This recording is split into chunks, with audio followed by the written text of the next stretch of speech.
Awesome. Welcome, Alex. Thank you for taking the time today for the interview. Hey, thank you, man. Sorry I'm late, but I'm looking forward to this.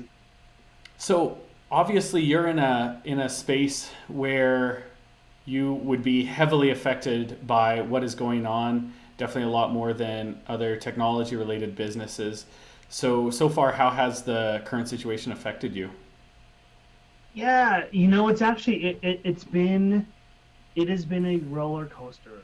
It has been truly a lot of ups and downs. The one word to describe it so far has just been exhausting. Because we've built this community and this business uh, based on the fundamental thing of bringing people together, right? And so obviously there's a lot of experts out there telling us to, hey, stop getting together for a while and or limit that. And while the government hasn't told Work Nicer to close, there's a lot of people wondering, should I be going in? I'm just going to stay home and I'm going to play it safe. And so when people have asked us like what makes Work Nicer truly special and what makes Work Nicer truly unique, it's always been about the community. Yeah, we've got four outposts in two different cities, and they look kind of cool, and people get unlimited access to boardrooms and meeting rooms and coffee and beer and printing and all like the office niceties. But our thing has always been, yeah, it's this community, right? It's the largest co-working community in Alberta. It's 650 plus, almost 700 people strong, and so truly that has been being put to the test. It really has. It's been this: is that community going to stick together and stick with us and continue to support us and each other through this pandemic? So far, it's been interesting. The outposts have been quite quiet, which is not normal. They're often quite busy and people are bumping into each other, literally and figuratively. And it's, I think, more than anything, people have realized that even if they've been largely physically absent from the outposts, that the Work Nicer community is something that they crave more than they even realized. And I think people, we are physiologically wired to be connected to people. And as much as we've been embracing the work from home piece and a different way of working in a lot of ways, a lot of people are realizing like how much value Work Nicer truly brings to people. So, like I said, I think our community is being put to the test, um, and people want to be here. People want to support us through this. They want to make sure that there is a Work Nicer community through this and after it. But it's definitely been a big change in terms of, hey, what is our team primarily working on? And it's not helping people with the day to day, and it's not maintaining the outpost day to day as much. It is a lot of this online connection piece, and so I'm sure we'll get into that a little bit more as we chat now. But yeah, we've certainly been shifting focus about how are we adding value to our members as a team beyond the primary focus of physical space. Yeah, that would definitely be a challenge. So, what advice do you have on maintaining that community remotely, especially when you people can't see each other face to face? And I know you guys have been doing the member circles, which you can touch on, but what can entrepreneurs and business owners do to help continue to build and maintain community, as well as what are you guys currently doing to continue the Work Nicer community? Yeah, I mean, in a lot of ways, what we're doing now is not all that different fundamentally than what we've always been doing. Tactically, it's very different, um, but from a fundamental perspective, we've always said, there's a lot of people that go out there right, over the last while and have started co-working spaces, and focus a lot on the physical space. Is it pretty? Does it have the amenities, so on and so forth? And I think that we do a reasonable job at that. But it's always been okay, like that is the starting point for us. And that's no different now. That's always been a starting point. And so it's always been about what else are we doing to enhance community, which is kind of a buzzword in this industry. But the reality is that we do what we can to add value when and where we need to, and when and where we're asked to. It's always been a belief at Work Nicer that as members give us ideas and tell us what to do, we'll go do those things. It's never been, hey, you're a member here, so you're a guest in our house. It's like, no, this is your home, and we work for you. So tell us what you need, and that's really what Member Circle has become. It's been a 30-minute, twice weekly session that we largely use to pull information from members and say, what else do you need right now? Because the reality is that everybody has something to learn, everybody has something to teach, and as much as that we are all in the same boat with this, um, everybody's in a little bit of a different spot. And so whether that is size of business or industry or what have you, it's going to differ. And so our job is to listen to members, find ways to pull feedback and to provide people a communication conduit, and continue to provide the services and the support that individual members need. And just because we're primarily doing that online right now doesn't really change the fundamentals of what we're doing on a day-to-day basis. Mm-hmm. Have you found quite a few of the members are really in need of support? Are there quite a few that are very heavily affected by this crisis? I think the reality is, man, is that we are all affected by this, regardless of how much money we're bringing in every month, right? Mm-hmm. So there's a lot of businesses that are doing. I mean, I just talked to this afternoon. I spent a good deal of time with talking to some of the people from Spud, and Spud, I mean, they can't keep up, right? Their Mm-hmm. orders are 600 or 700% what they were a few months ago, and they can't keep, like, they can't supply the demand. And so it was actually really encouraging, right? Because I think a lot of us are spending a lot of time with people that are affected by this from a pure revenue perspective. But the reality is that we're all affected by this some way or the other.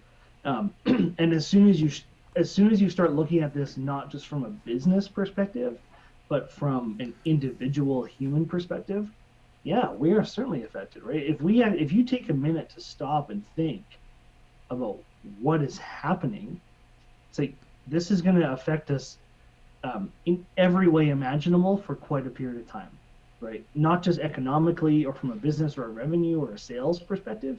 Um, the way that we interact socially, the way that we buy the things that we need on a day-to-day basis to live and survive, who we see and when and where. So yeah, I think, to really long story short, absolutely, I think people are certainly affected by this, and I think that only right now are people starting to come out of the honeymoon phase of working from home. Right. One article I read describes it as the halo effect, and so I think for a while people were really optimistic. They were embracing working from home. There was a lot of time on their hands because a whole bunch of travel and meetings had been canceled or rescheduled. And so people were embracing that opportunity to set up their new office at home, to work a little bit differently, spend more time with their family, get some projects done around the house. But it's like that honeymoon effect is going to start to fade, and we're just now transitioning into really understanding kind of what we're missing as a result of this whole thing. So I don't know if that answers your question or not, but there's my thoughts anyway. Yeah, no, that's definitely a deeper level of perspective on the impact it's having. So obviously, businesses like bars and restaurants that have high overhead and maybe aren't available on skip and are stuck in commercial leases. On our second episode, we talked a little bit with Ben about dealing with those kind of things. What advice do you have for those kind of businesses with massively deplenished or completely gone revenue and high overhead costs? What advice do you have for dealing with cash flow? Yeah, I mean, it's tricky. So, from a business perspective, you have two general types of expenses, right? You have your cost of goods sold or your COGS, and you have your operating expenses. So, cost of goods is generally variable based on the amount of things that you sell, and your operating expenses largely fixed, but still somewhat variable. Usually, um, if you were to have, well, I mean, usual is a tough word to use, but most people, if you have a total shutdown or a dramatic slowdown, such as this, your cost of goods sold plummet because you're not making a thing to sell, right? You're not making a widget, you're not making a meal, you're not producing a shirt or whatever in order to sell it. And then your operating expenses, most businesses should have um, a, a small runway for your operating expenses, because then if your sales dry up, your manufacturing or your production dries up, and you can survive for a few months on your operating expenses. So restaurants, in a lot of ways, it's like the high overhead largely comes from your labor and your food costs. And so if you're not selling much of anything, then your labor and food costs should go down. And sure, you have your commercial rent, but in the grand scheme of things, like that shouldn't. So that doesn't mean that you're going to thrive, but your costs do drop quite a bit. Mm-hmm. A difference for a company like ours. I mean, so rent on a building or your leases would normally appear in your operating expenses, but for us, it actually appears in our COGS, our cost of goods sold, because space is one of the things that we sell. So kind of like beer and coffee and printing, some of those things are kind of like the thing that we sell. So the problem is that if we have a slowdown in people buying the thing that we sell, for us anyway, the cost of the thing that we sell doesn't really go down like Right. it would in most other businesses.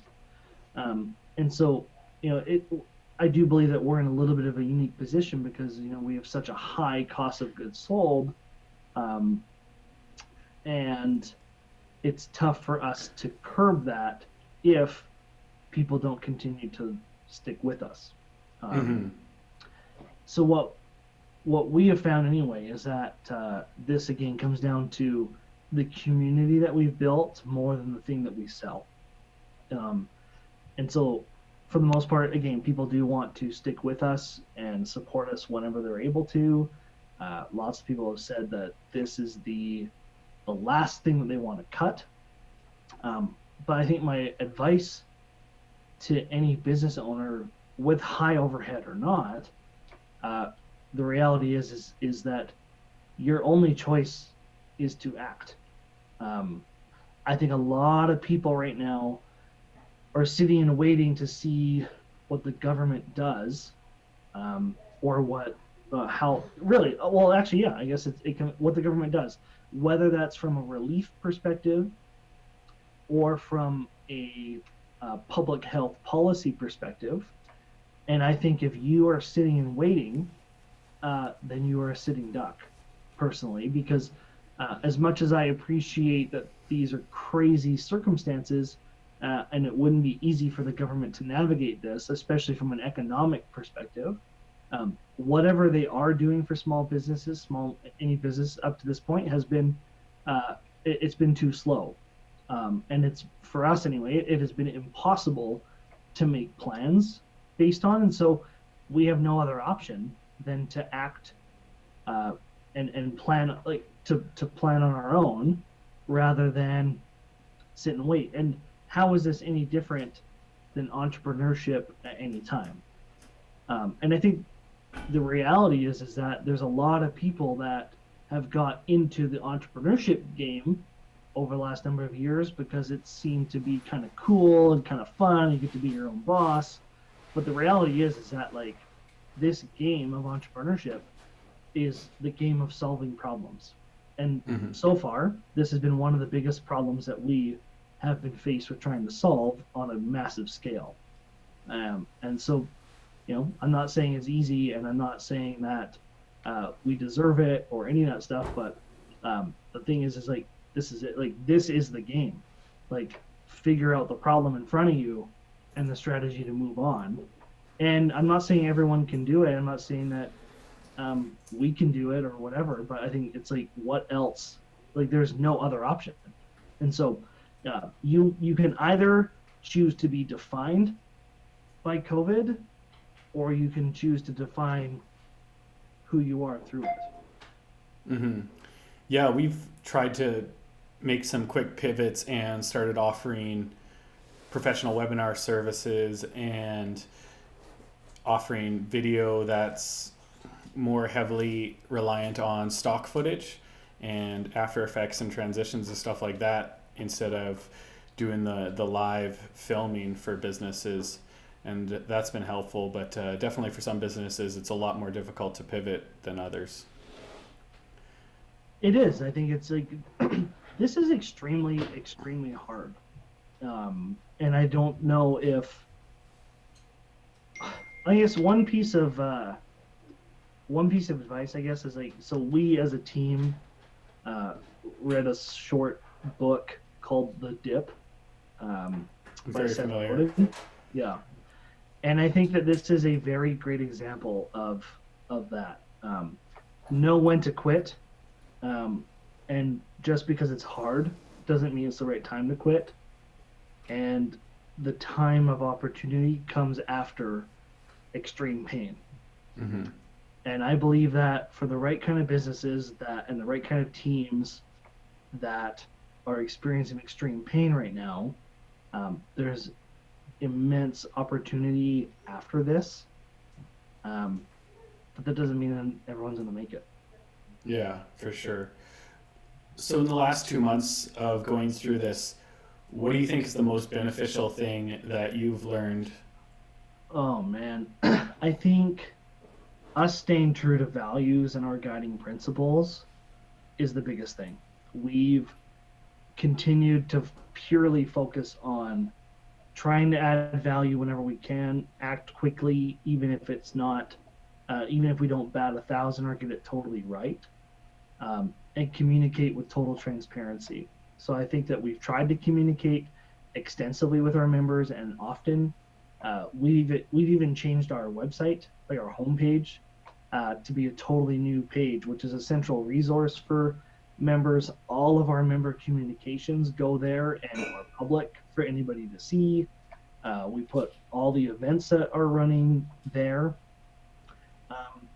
So I think it's staying true to the stuff that got us here, and knowing that what we sell ultimately isn't this physical space, even though the togetherness that we try to produce and the community that we try to build, it traditionally has been centered around physical space. It certainly goes beyond that, and so, and I think again, like that is rooted in the foundation of what we've built, which is a values and a guiding principles thing. Mm-hmm. Well, thank you so much for your time today, Alex. Is there anything else about Work Nicer or any advice that you'd like to add to sum up? No, I truly think, well, maybe. I think truly the biggest thing is that, yeah, Bob on our team, he's kind of our team coach. He's the one that said that, and it's really stuck with me, is that we can either be defined by this or choose how we define ourselves by it, or something to that effect. And so, all I can say is that if people are simply sitting and waiting, I can't see that leading to future success. I think this is the time where, you need to dig in and grind and lean into the community of people that are around you, because this is a great equalizer. We truly are all in the same boat. And I think that the only way to possibly get through this is to do it together. But that requires the uncomfortability and the vulnerability to reach out and ask for help, and to push through this pain in order to get through the other side. Work Nicer has always believed that no one succeeds alone, and I think that is being entirely tested and manifested in this current time. Yeah, I would completely agree with that.